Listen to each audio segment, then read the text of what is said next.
Hey, food friends, and welcome to the Food Founders Podcast. Whether you're looking to get on your very first store shelf or you're looking to grow your national or even international food brand, this podcast is going to teach you what it really takes to launch, grow, and scale a packaged food brand. Hear the food founder journeys of brands growing in their industry so you can fast track your food business success. I'm your host, Ainsley, and this is the Food Founders Podcast.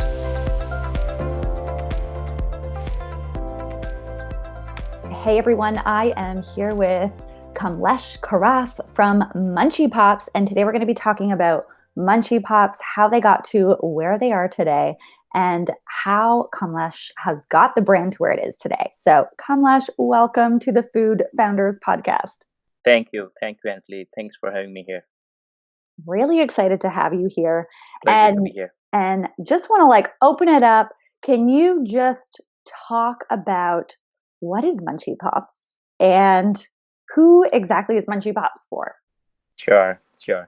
Yeah, so Munchy Pop is a new snack brand that takes a makhana, which is a traditional Indian snack that is the pop seed of the water lily plant, which is merges with the classic and the bold flavors of American palate.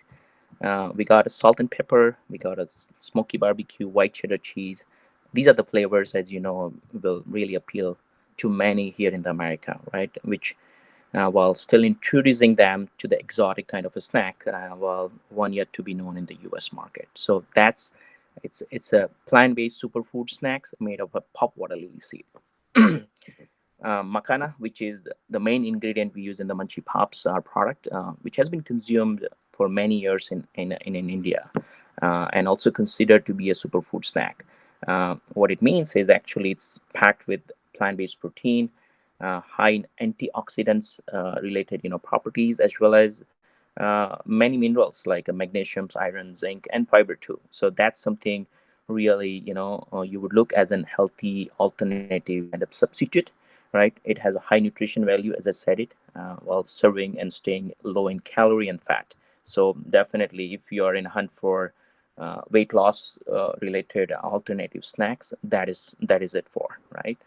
Our product is for everyone, actually. Is if someone really wanted to eat smarter, right? When I say smarter, meaning literally an alternative snacks to your traditional traditional snacks like chips and fries and even popcorn, right?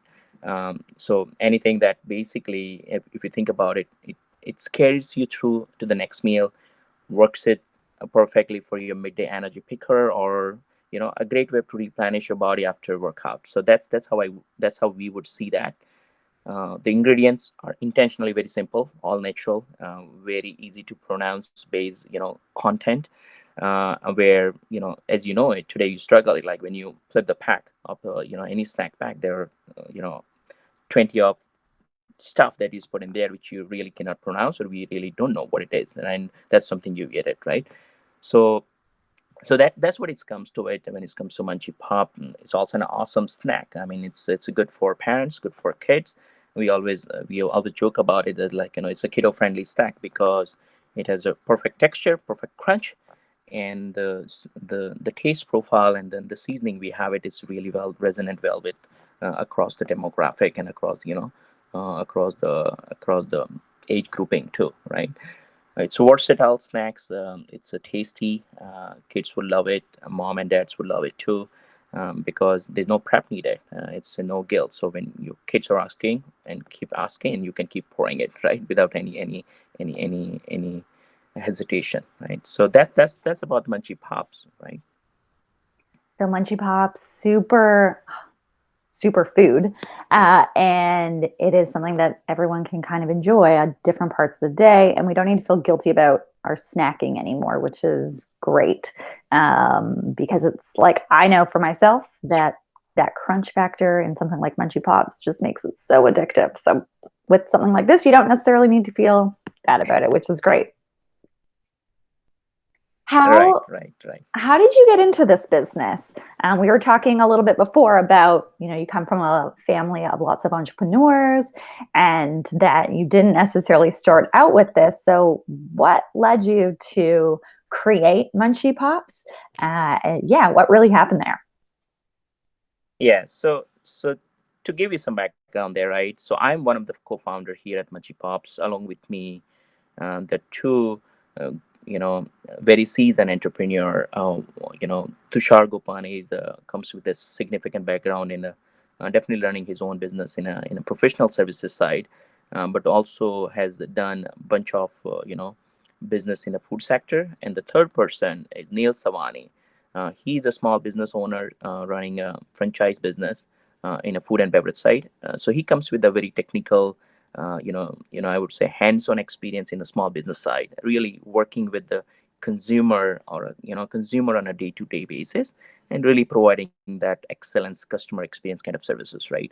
So with all three of us combining together, right? Me coming from a management consulting background experience, Tushar being more in the professional and running some different businesses, and Neil having his own small business. I think we thought we have a pretty good three chemistries, and I think something we can uniquely produce it together. To directly answer your question, actually, we when we met a few years ago in a family function, somehow it resonated well with us. Like I think we share something as a common, and we thought, okay, let's bring something specific in the snacks category, right? What we can really do and bring something as a new kind of snack, which you can call it as an alternative snack. So that's how everything started, right? um, like call it as alternative snacks, but that taste good with the nutritions, and also different from everything else out there on the shelf, right? So definitely grown up in India, born and grown up in India, and something that we were exposed to it is this product called makhana, very popular in Indian culture, which really taking a lot of traction here in the US market. But it's at this point, I still believe like it's still uncommon. It's still significant, I would say, an education would required for American consumer to connect it and really thinking that like an alternative snacks, right? The good thing about it is it's a cultural food. It's traditional to Indian cuisine.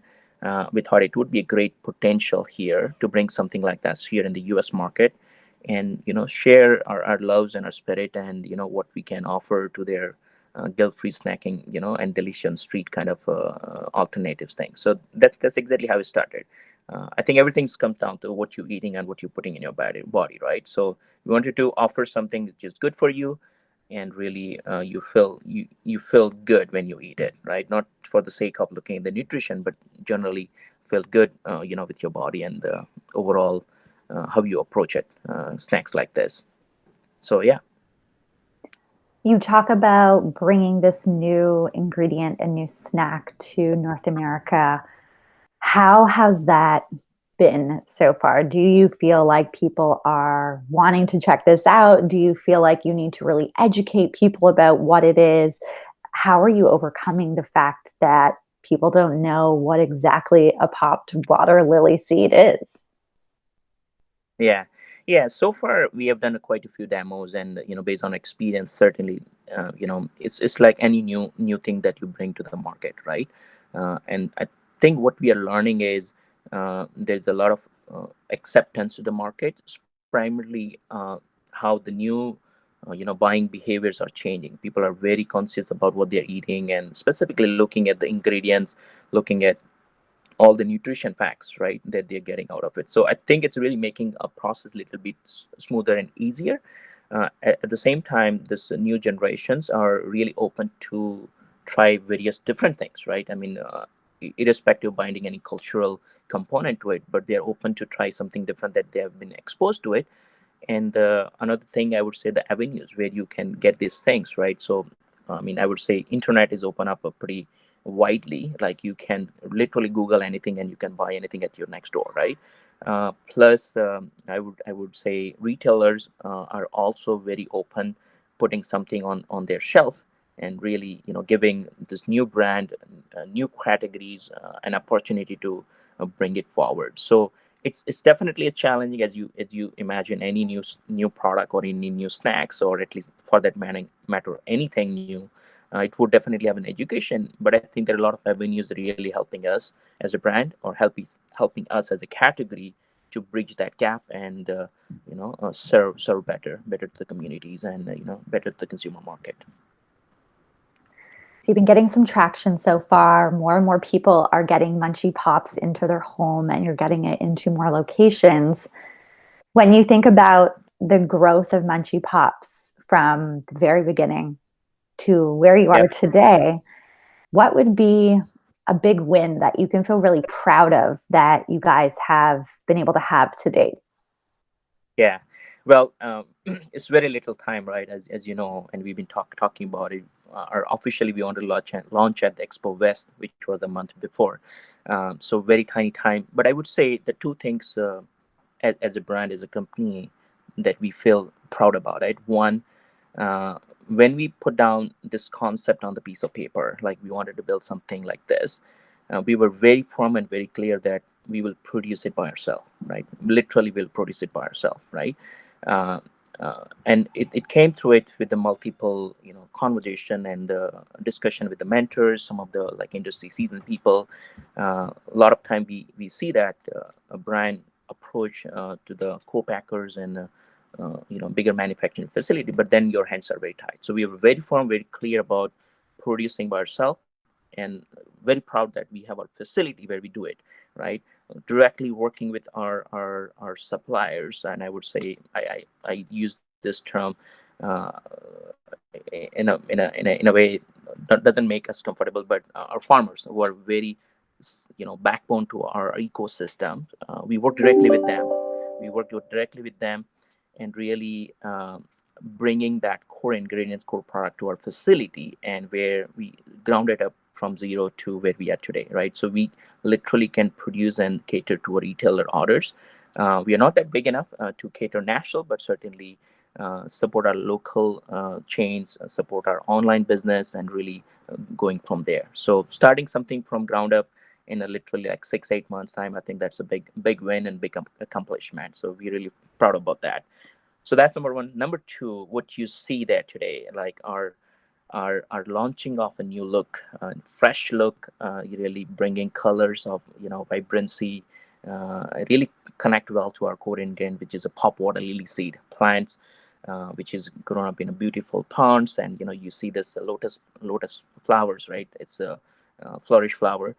So plus addition to the new flavors. So when around really bringing this new brand, packaging, flavoring, and really getting out to the market and let consumer try it out. I think that's another big success, or I would say the win that um, we have it, and we keep turning it down. I mean, we keep working on it to bring and make it how we can make it much more smoother and easier for our consumer market.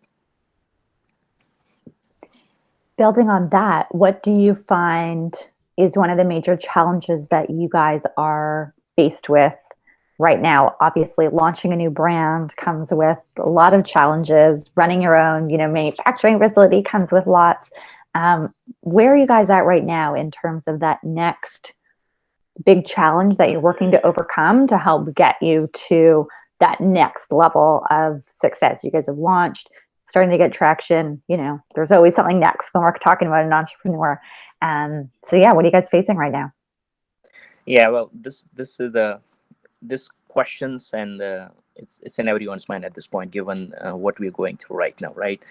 So I think as a small brand, as an emerging brand, or as an established brand, I think the biggest challenge and something that as an industry, as a community, we have to think it through it as we pass through this COVID-19 pandemic, really thinking about the strategy, about the go-to-market strategy, and how you can quickly pivot and address those challenges, and literally see that do you really see yourself into that shelf and in that marketplace, right? But to overcome, like tactically near term, I think this pandemic situation really force and at least bridge that gaps around the consumer, that people who are not used to it buying something online or through the e-com, now they're force, and now they're getting comfortable with it, right? So I think that would definitely spike it up.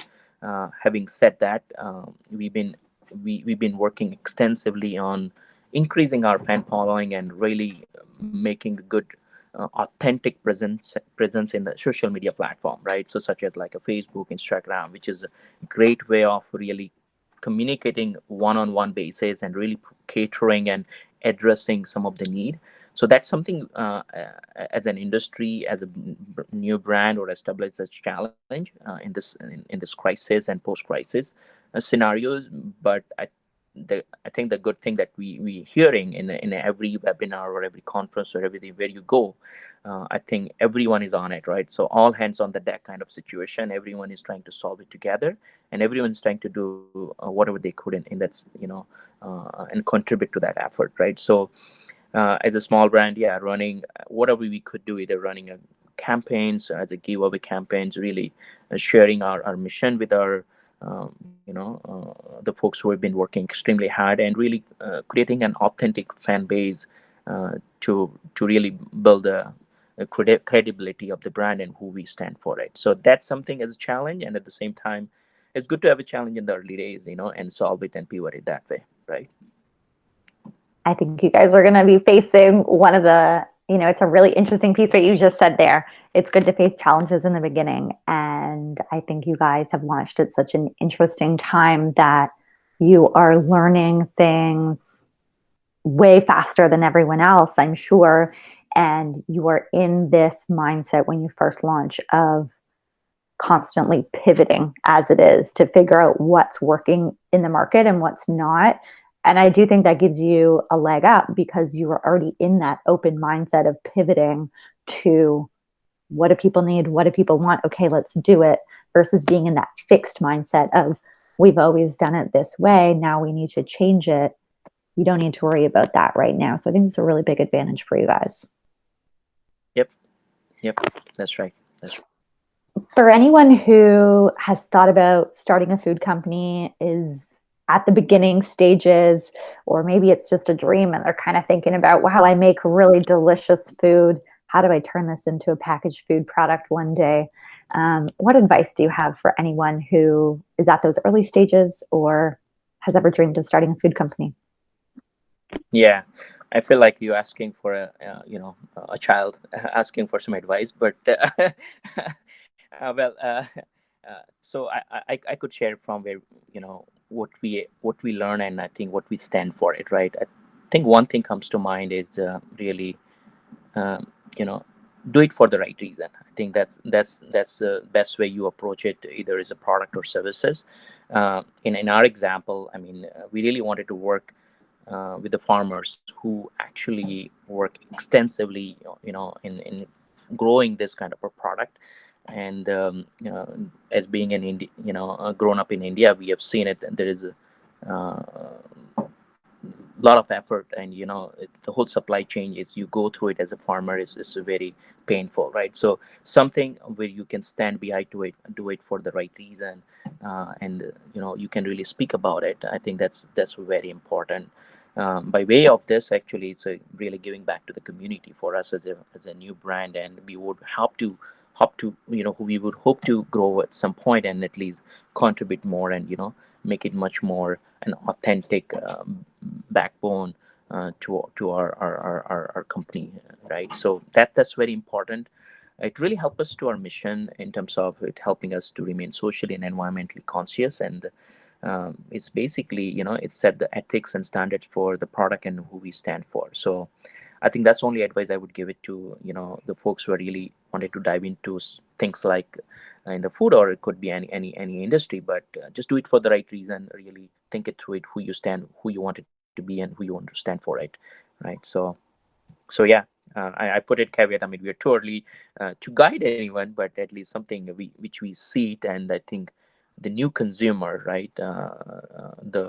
The young consumers are really wanting that story. That they really wanted to connect it with the local, and they're very interested about where you bringing the stuff from, right? So that's very interesting, a very different thing. What you see it now versus a few years ago, right? How the market was reacting. Yeah, that's really interesting. Number one, yeah, definitely do that foundational work, defining your brand, defining your purpose, and be able to speak to that across everything. And then, I mean, you guys are new, but you did it. So many people think about one day I'll do this, one day I'll do that.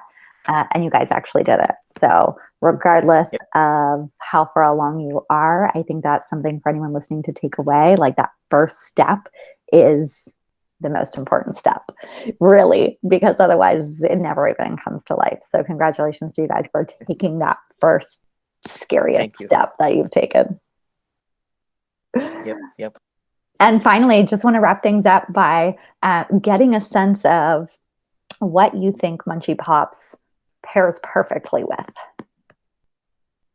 Yeah, well, that's great. I mean, the pop itself is a good snacks, on the go, ready to eat, snacks, right? I mean, what we have seen it, just learning from our consumer, we are still trying to learn who is our actual customers. But as we see it, on a one-on-one basis, um, I would say it goes perfect with the, as a salad toppings, or put it in a bowl of pasta, right?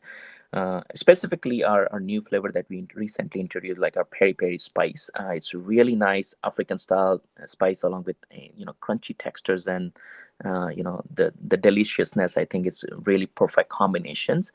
Um, for adults, I would say our white cheddar cheese, which goes very well with a bit of Pinot Noir, right? And would really perfectly set you up for a perfect Netflix marathon movie night. So that something you could see it. I mean, snack itself is pretty delicious, I mean, we've been hearing all the great things about it. And it's always good to see when it goes onto the hand of consumer, how it can be innovative with people try different thing and they share with us. So it's a joy moment when you see something like that, and people will use it in their own way. So yeah. I love that. I think Munchy Pops is going to go perfect for me and doing some Netflix watching or some online learning right now, and really be able to have something to munch on while my mind is being occupied with some other pieces. So thank you for bringing Munchy Pops to market, and thank you for being on the Food Founders podcast. The Food Founders podcast is brought to you by the Fab Growth Academy, the online hub for driven food and beverage business owners that want to get on more shelves, get into more homes, and really grow their food business. Inside the Fab Growth Academy, Fab standing for food and beverage, you'll have unlimited access to tools, resources, and training from myself and my food friends. So if you know you have a great product, let's work on building the business side of things so that more people can enjoy it and you can make the impact I know you want to make with your business. The Fab Growth Academy is now open. So hop on over to growmyfoodbrand.com to join me and your fellow food founders inside the Fab Growth Academy. I cannot wait to see you in there and help you grow your business.